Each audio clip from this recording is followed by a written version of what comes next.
Hi, this is Michael with Peace and Favor, where we challenge you to be the best version of yourself. Today we're going to be talking about our quest to be seen as we are. As we go through life, I think one of the biggest challenges I know that I've ever faced is me having to deal with people not seeing me, or I feel like they don't see me as I am. Most people I deal with see me as I was. And, first, of course, is family. They see me as, depending on who they are, they see me as I was when I was a little child, those who are still living. They see me as I was as a teen and as a young adult. And they kind of leave me in that box, or put me in a box where all of our conversations are going to go back to that time period. And when that was only like 10, 15 years ago, okay, fine, I get that. But now that we're dealing like it was 30, 40 years ago, it's like, get over it. That's one aspect. The other aspect has to do with actual village that I built myself. There's one thing to have family, but then I have my own pseudo family that I built, which is my friends.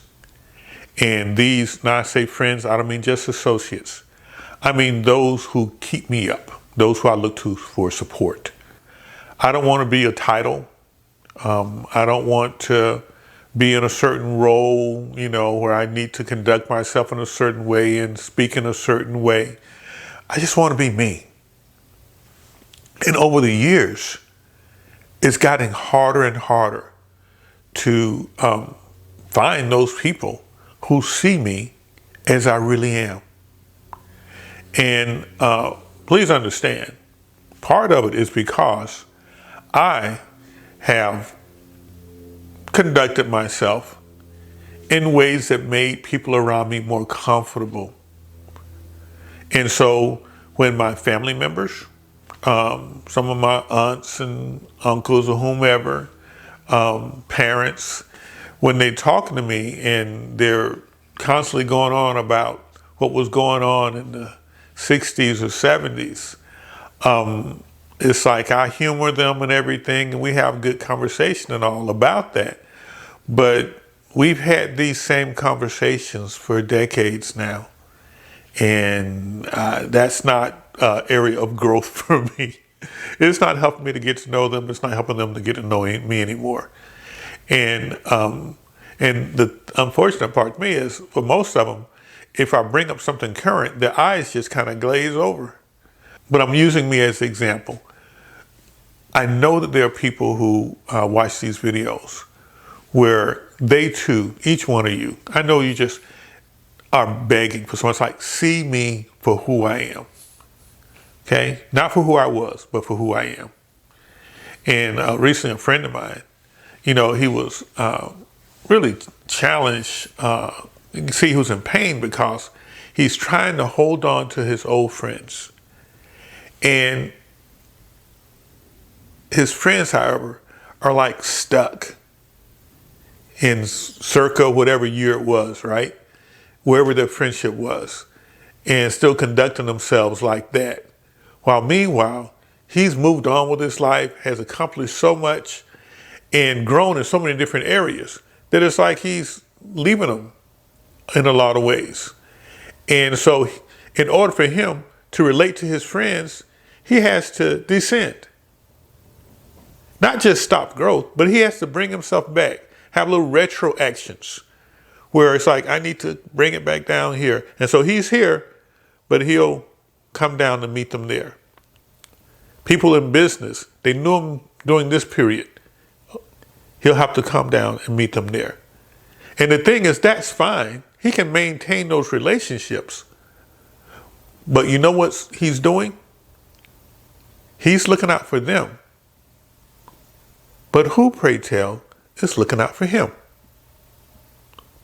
And he just wants to be able to sometimes take off all of the masks because he needs this. And it's like, deal with me.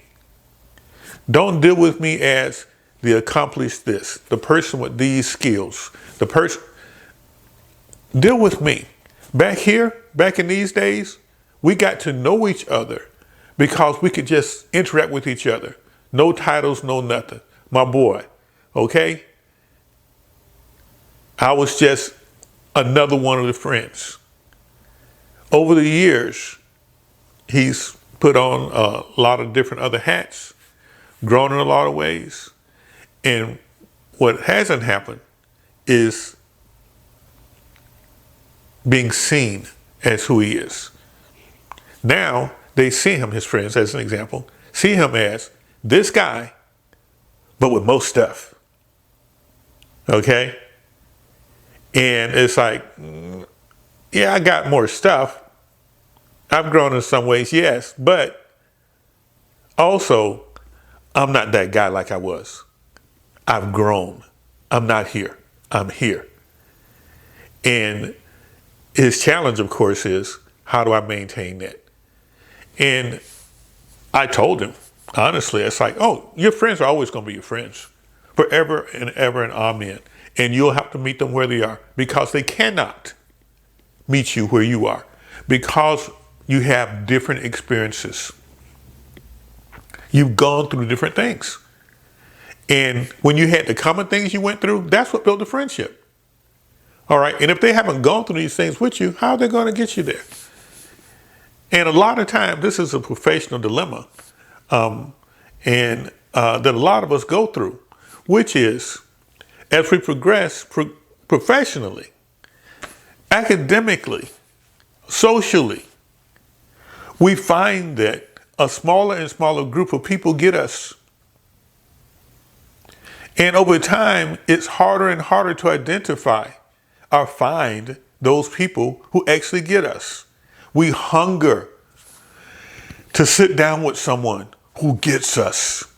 There is nothing like it. And through this video, I just want to kind of send out a call. First, to say, if you're going through stuff like this, let me know. Let me know what your experience is. And what are the barriers? Like, what is it that sets you apart from your crew? What is it that sets you apart from your family? And a lot of it is your feelings. You feel like whatever. Okay, this is not something you're gonna have to defend, like a dissertation or something. It's like, no, I just want how you feel. All right, what is it like? Because what I'd like to come from this video is a call to have you email me. I want you to email me and tell me about what's separating you, what you feel is separating you. Also, what is it you really want? How would you like for your relationships to be? All right. And I'm going to talk about how we can get there. All right. Like I told him, he's always going to have his friends, but it won't be at this level. That's what they are. You got to meet them where they are. How many of you have friends where you talk to them about old stuff, y'all are doing great, and then when you come to stuff from today, the eyes glaze over? And pretty soon that conversation will come back to this because you realize they can't hang. All right? And it's frustrating because it's like, but this is me now. This is what I'm about. This is how I'm thinking. These are the things that's on my mind. Flip side. From time to time, I run into someone who gets me. Like, short time into the conversation, I realize, I don't know if we've had similar experiences or whatever it is, but I recognize a kindred spirit. And it's like, I'm going to take my time with this, as much time as I can anyway. And I just bask in it, in the conversation. That to be seen, honestly, just for who I am right now. That is good stuff. All right. And it's like, a lot of times it might be business related. Like I may or may not be in town. They may be out, coming from someplace else. And so we only got together for a business reason, but it's like, I see you.